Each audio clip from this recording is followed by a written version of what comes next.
If you want a cook to lose their mind, go ahead and grab a dry measuring cup the next time you're measuring a liquid. They'll tell you, you can't do that. It's not the same. Well, I got 1 cup of water here and a dry measuring cup and pour it into a liquid measuring cup.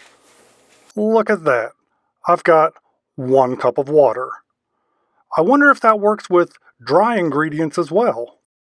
Well, here we've got 1 cup of sugar. Again, in a dry measuring cup. Let's go ahead and pour it into our liquid measuring container. And what do I have?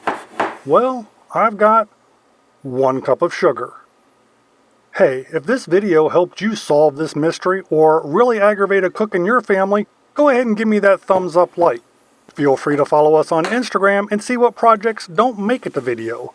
And maybe, just maybe, I'll see you on the next video.